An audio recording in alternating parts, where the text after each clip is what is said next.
that's one he'll take that way. Really, the big moment of the game for the Tigers at the plate was Cabrera just flipping one out with the wind to right field. 2-2 the count. Romo shakes off Posey.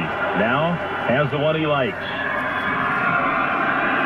Romo's 2-2 pitch on the way. Cabrera takes strike three called, and the Giants have won the World Series in Detroit. And the celebration begins as the Giants rob the mound. Cabrera strikes out looking. And not only have the Giants won the World Series, they have swept the Tigers in 4 games in dominant fashion. And it's the second World Series title for the Giants in the last 3 seasons. It's Romo who gets the final out. And he gets the great Miguel Cabrera to win it for the Giants. And the celebration begins here in Detroit, and we can only imagine how the celebration has begun back in San Francisco. Miguel Cabrera is still looking for a slider. Unbelievable. Fitting as to how this season would end. Improbable, impossible. This group has done what the baseball analysts and scouts have said they could not do, and they did it in 4 games. Partner, congratulations. And congratulations to everybody out there in the Giants Nation. The first time in so long, the 2012 for the Giants, a season that had so many ups and downs, the second World Series title in 3 years, and in some ways, John, perhaps cements this Giants team, this Giants franchise in history.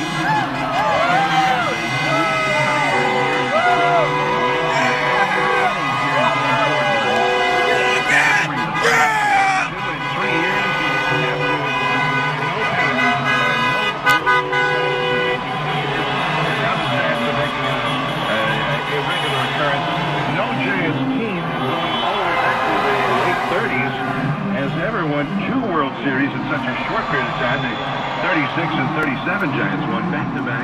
But Sergio Romo, talk about putting an exclamation point on his job as closer. He never allowed a base runner in 3 games against the Tigers. And then, in the clinching game, he strikes out the side in the 9th inning. And that, after the 3rd strikeout, the Giants were the champions of the baseball world. Well, I think the one guy that probably enjoyed it just as much as Romo was Brian Wilson. Getting a chance to watch Romo do what he did 2 years ago. This is really absurd.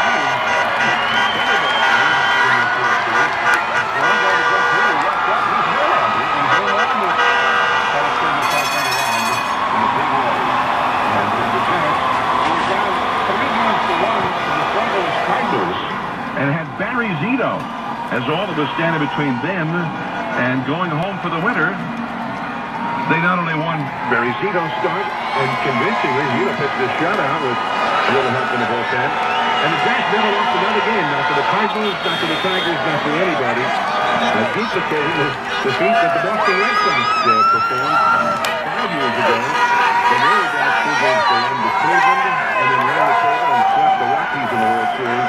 But the Giants, unlike the Red Sox, they were heavy underdogs here, at least according to all the experts. The Tigers, after demolishing the New York Yankees in the American League Championship Series, well, the odds on favorites, that's what everybody thought, to beat the Giants, and the Giants don't want to beat them. It's kind of, in Giants history, Willie Mays, I'm sure, remembering back to 1954 when the Giants were heavy underdogs as the New York Giants to Cleveland. Cleveland had had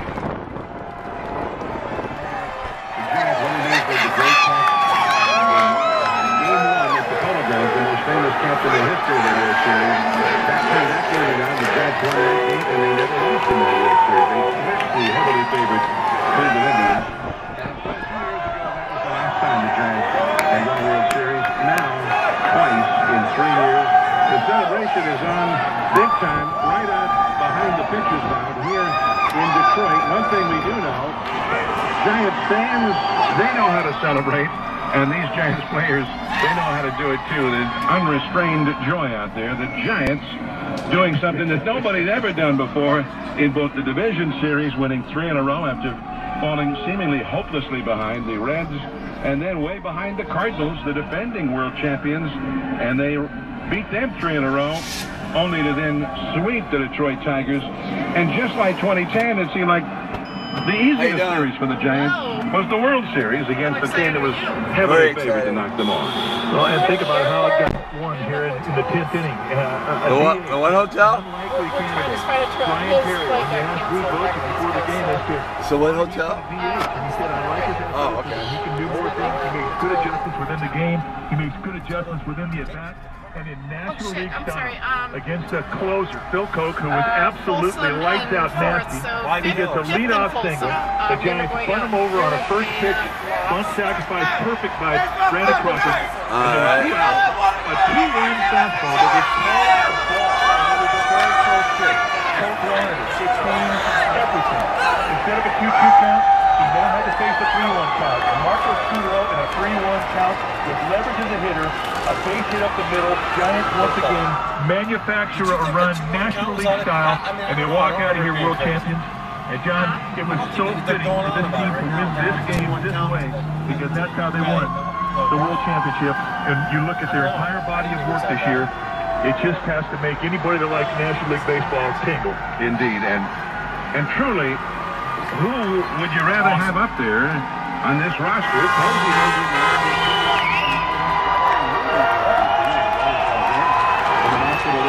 Pablo Sandoval, maybe the MVP of this World Series. I think he's MVP of the World Series. Awesome. The guy that judged him most time up there was the guy that was up there in the 10th inning, Marco Scudero, who hit 400 as a Giant the last 2 months of the season after the trade, and just was sensational in every way.